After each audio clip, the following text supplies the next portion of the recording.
Hello বন্ধুরা, কেমন আছো? আশা করি ভালো আছো। আমি একটা নতুন ধরনের আমার চ্যানেলে নিত্য নতুন একটা স্ন্যাক্স নিয়ে চলে এসেছি। তোমরা কি আগে কোথাও খেয়েছো? যদি খেয়ে থাকো একটু প্লিজ কমেন্ট করে বলো। আমি তো খাইনি।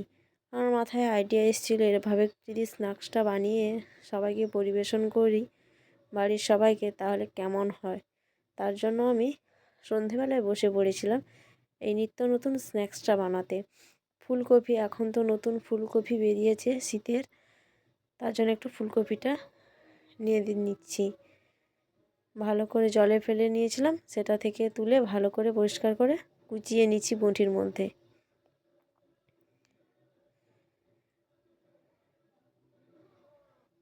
আর ওই বোলটায় কয়টা মাংসের পিস ছিল, ওটাও নিয়ে নিয়েছি।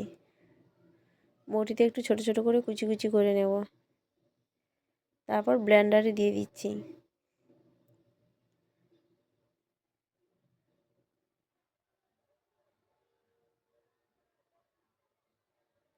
এইভাবে মাংস পিসগুলোকে টুকরো টুকরো করে নেব। তোমাদের কাছে যদি মাংস না থাকলে সয়াবিন দিয়েও বানাতে পারো, খেতে মন্দ লাগবে না। সয়াবিনটাকে একটু হালকা গরম জলও লাগবে না, ঠান্ডা জলে যদি একটু ভিজিয়ে রাখো নরম হয়ে যাবে। আর ওটা বটিতে একটু অল্প অল্প করে একটু যদি কেটে ফেলে দাও ব্লেন্ডারের মধ্যে, ওটাও মিক্স হয়ে যাবে। আর না হলেও জলের মধ্যে ফেলে দিলে ফুলে গেল, হালকা নরম হয়ে গেল, ওটাতে যদি বটিতেও যদি কুচি কুচি করে কেটে নাও, তাতেও বরঞ্চ হবে। খেতে খারাপ লাগবে না, ভালোই লাগবে।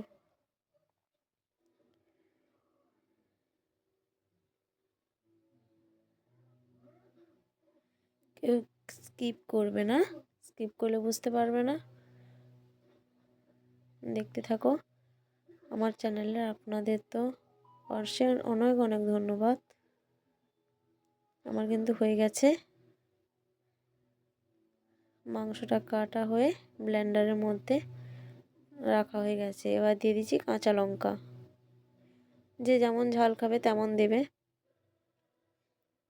স্ন্যাক্সে একটু ঝাল ঝাল হলে ভালো লাগে। এটা আদাটাকে কুচিয়ে দিচ্ছি, কুচিয়ে ব্লেন্ডারের মধ্যে দিয়ে দেবো, একসঙ্গে পেস্ট হয়ে যাবে।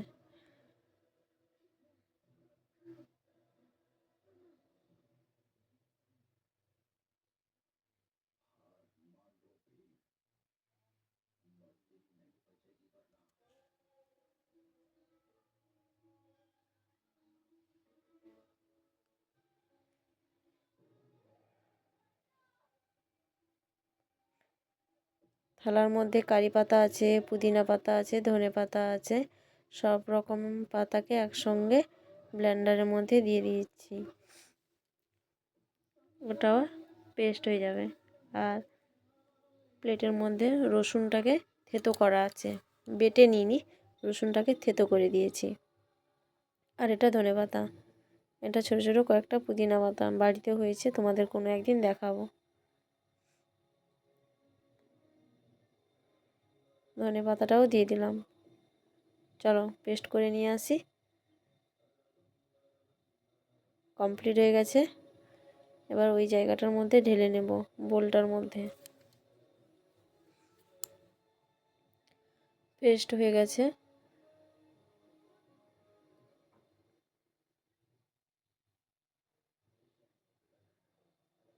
স্বাদ মতো নুন,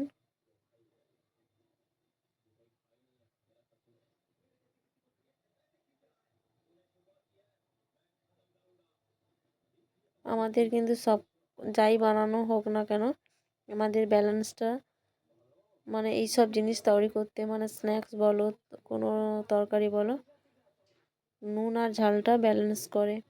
সেদ্ধ আলু ছিল, ভাত ছিল, ভাতের মধ্যে যখন দেখি না, ভাতে জলটা ঢালতে গিয়ে যখন দেখি না সেদ্ধ আলুটা আছে, আমি ভাবছি কেন ফেলবো, আর কেন, কখন নষ্ট হবে, কি করবে, তার থেকে বরঞ্চ এই স্ন্যাক্সটার মধ্যে দিয়ে দিই। রসুনটা যে থেতো করা ছিল, রসুনটাও দিয়ে দিলাম। এটা ডাল সেদ্ধ, ছেলেকে খাইয়েছিলাম, ডাল সেদ্ধটা এতটা বেঁচে ছিল, ওটাও দিয়ে দিলাম।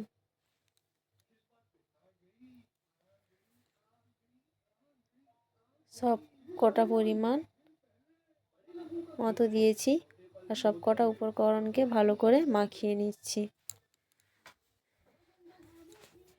ওপর থেকে সয়া সস দিয়ে দিলাম। এটা চিলি সস, আমি সয়া সস চিলি সসটাও দিয়ে দিচ্ছি। চিলি সসটা বসে গেছে, ঠিক আছে, পড়ছিল না বলে ঝাড়ছি। স্বাদ মতো আর ঝাল মতো যে যেমন খাস তেমন লঙ্কা গুঁড়োটা দিয়ে দিয়েছি, কুচনো পেঁয়াজ,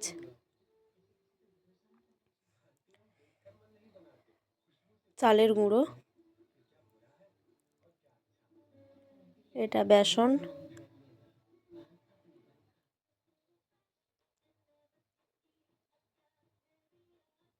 গোলমরিচের গুঁড়ো,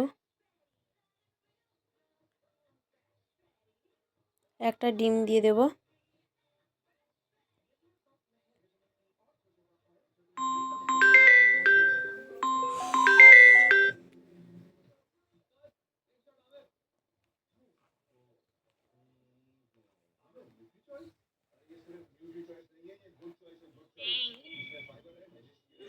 ভূত ভাই, সোম ভাই, টাটা।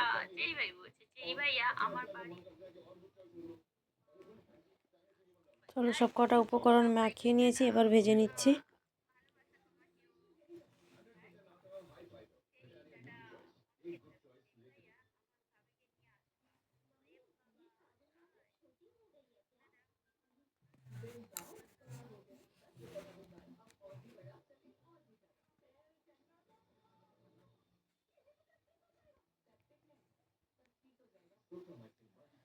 পরপর করে এরকমভাবে ভেজে নেব। আর ছেলে এখানটায় দেখো কীরকম দুষ্টুমি করছে, দুষ্টুমির মোটামুটি শিরোমণি। চলো এটা আমি মুড়িতে নিয়ে নিয়েছি। তোমরা চাইলে এই ফুলকপি আর মাংস স্ন্যাক্সটা চা কফি দিয়েও সার্ভ করতে পারো। আমি তো মুড়ি দিয়ে খেতে ভালোবাসি, মুড়িটা দিয়ে নিয়ে নিয়েছি। তো